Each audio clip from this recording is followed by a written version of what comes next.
Bikers mess with the wrong soldier at gas station. The sun had just started to set over a quiet highway in rural Texas when Sergeant Jake Carter pulled into a gas station. He had been driving for hours, heading home after his final tour overseas. It had been a long, grueling 5 years in the Army, and all he wanted was a peaceful return to civilian life. The gas station was nearly empty, except for a row of motorcycles parked near the entrance. Jake barely noticed them as he stepped out of his truck, stretched his sore muscles, and started fueling up. Inside the gas station, a young woman was working behind the counter. She looked nervous, glancing toward the bikers who were loitering outside. They were loud, laughing obnoxiously, and passing around a flask. They wore leather jackets with a skull emblem on the back, marking them as members of a notorious biker gang called the Iron Vultures. Jake ignored them at first. He had seen worse during his service, far worse. But when he heard a loud crash and a muffled scream from inside the gas station, his instincts kicked in. A disturbance inside. Jake turned toward the store and saw one of the bikers leaning over the counter, gripping the young woman's wrist. A display rack had been knocked over, and the cashier was trying to pull away, fear in her eyes. "Come on, sweetheart," the biker sneered. "How about you give us a discount?" The others laughed as one of them reached for a bag of chips and ripped it open without paying. The cashier winced but didn't say anything. Jake sighed. He had hoped for a peaceful evening, but trouble had a way of finding him. He walked inside, his boots clicking against the floor. "Let her go," he said, his voice calm but firm.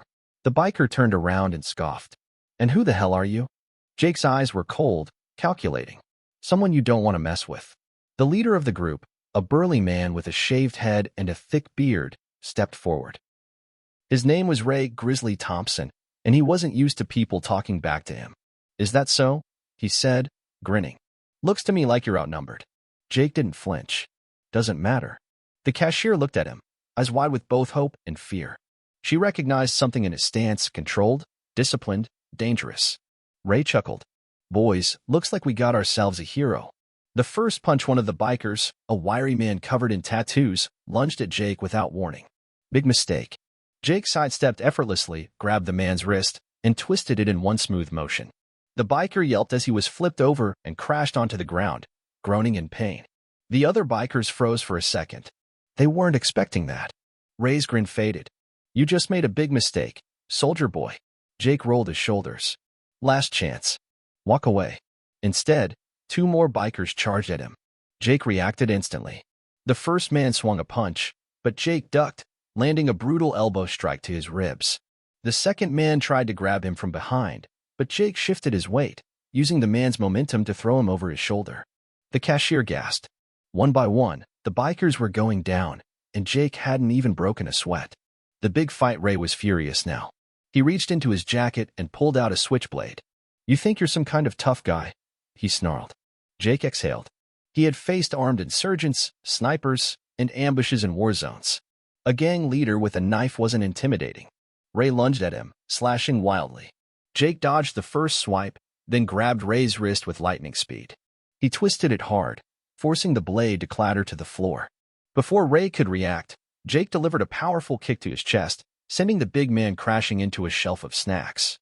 The other bikers hesitated. Their leader was groaning on the floor, struggling to breathe. They looked at Jake, then at each other. The fight had drained out of them. "You should leave," Jake said, his voice calm but unyielding. One by one, the bikers scrambled to their feet, grabbed their wounded leader, and stumbled out of the gas station. Moments later, their motorcycles roared to life, and they sped away into the night. Aftermath. The cashier let out a shaky breath. "Oh my God, that was insane. Who are you?" Jake smiled slightly. "Just a guy getting gas." She looked at him in awe. "Well, you just saved my life." "Thank you." Jake nodded and walked back to his truck. He finished fueling up, paid for his gas, and drove off into the night. As he disappeared down the highway, the cashier couldn't help but think that whoever he was, the world needed more people like him. And the Iron Vultures? They had just learned a painful lesson. Some people are not to be messed with. Jake had barely been back on the road for 5 minutes when he noticed headlights in his rearview mirror. At first, he thought it was just another car on the highway, but the way the lights weaved erratically told him otherwise. Then he heard it, the deep, guttural roar of multiple motorcycle engines. Jake sighed. They never learn, do they? He tightened his grip on the steering wheel, keeping his speed steady. The bikers were back, and they were following him. The chase begins. The motorcycles closed in, and soon Jake could make out the riders. It was the same gang, Iron Vultures. Only this time, there were more of them. It looked like Ray had called for reinforcements. A dozen bikers now surrounded Jake's truck, their headlights flashing wildly. One of them pulled up beside his driver's window and smirked before pulling a crowbar from his jacket, swinging it at the side mirror. The glass shattered, but Jake didn't react. He had seen worse. Another biker sped up and threw something, probably a beer bottle, at his windshield. It cracked but didn't shatter. Jake clenched his jaw. All right, if that's how they want to play it. He checked his surroundings. There was an old dirt road up ahead leading into the woods. Perfect. With one quick motion, Jake yanked the steering wheel to the right, sending his truck skidding off the highway and onto the dirt road. Dust kicked up behind him as he accelerated. The bikers hesitated for a moment but then followed, their tires screeching as they veered off-road. Into the woods. The road was bumpy and uneven, but Jake had driven through worse conditions in the Middle East. His truck handled the terrain well. The bikers, however, weren't so lucky. One of them hit a pothole and lost control, flipping over his handlebars and tumbling into the dirt. Another misjudged a turn and skidded into a tree. Jake smirked. 2 down. But the others were still right behind him. Ahead, he spotted an old, abandoned sawmill surrounded by trees. He made a quick decision. Jake slammed the brakes, jerking the truck to a stop. The bikers, caught off guard, overshot their approach and had to swerve to avoid crashing into him. He jumped out of the truck and sprinted toward the sawmill. The final showdown. The remaining bikers dismounted and charged after him.